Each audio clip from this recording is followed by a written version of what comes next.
When to fire an employee, a CEO, as a leader, as an entrepreneur, one of the most difficult decisions you have to make is when it comes to you have to let someone go. You have to fire an employee. And it is always very, very difficult. It doesn't even matter if that person has been with the company for only 1 or 2 years or 3 months or 6 months, or maybe they've been with you for many, many years, like 2, 3, 5, 10 years, or they have been with you since the beginning. You know what I'm talking about? Like they've been with you when you started the business, right? So ask yourself, comment below, do you have people within your organization that you know deep down, you gotta let them go, right? You know they're toxic, they're negative, they have been complacent, they're not facilitating your growth, they're not contributing to the next level of where you want to go. Then what do you have to do? You have to let them go. You have to realize that the people who you started off with, maybe when you were at $0 going to $500,000, $1 million, the people who got you to the $1 million mark might not be the same people. Chances are will not be the same people who got you to the next level, the 10 million and the 20, 30, even 100 and beyond, right? They would not be the same people. And I know it is very, very difficult, and it's very difficult for me as well, right? When you have to let someone go, and especially they've been very, very loyal to you. But I want to share my perspective with you. When do you want to let someone go?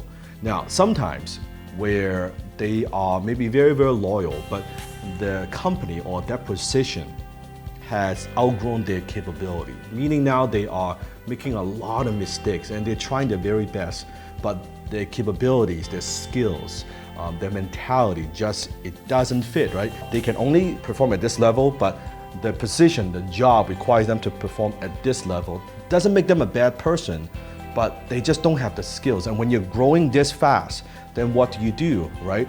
You have to let them go, unfortunately. And it's not that because you're selfish and things like that. Here's the way that I see it.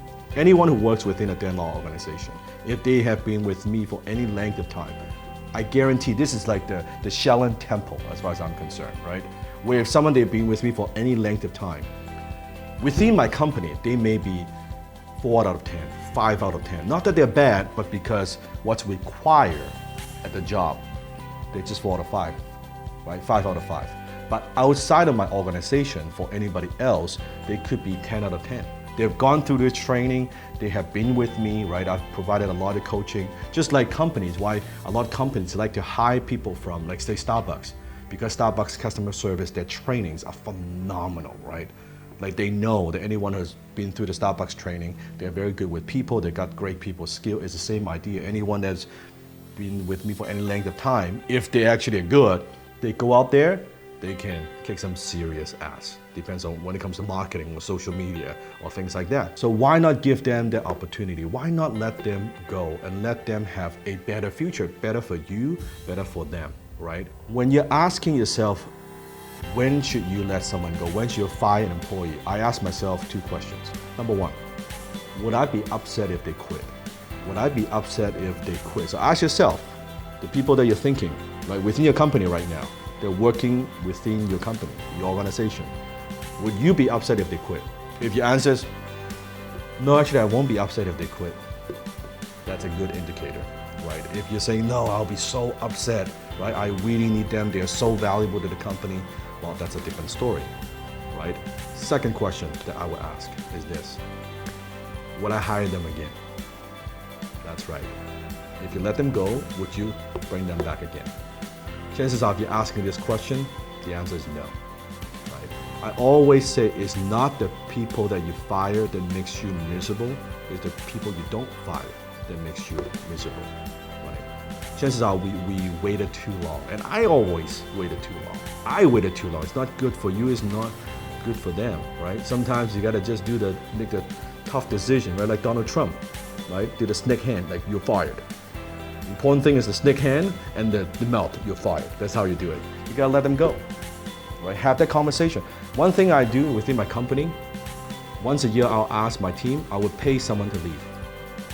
I would pay and say, hey, you know what, you wanna go? Here's the compensation, I would pay someone to leave. If they would take that money, not the right person, right? And also another thing that in a policy I have, I talk to all my directors. Every single year, 10% we gotta let go. My closers, actually every quarter, I replace bottom 20% of my closers within my sales team. I will take them out. So only keep the top 80%. When you have that kind of culture, everyone strives to be better. Everyone wants to go to the next level.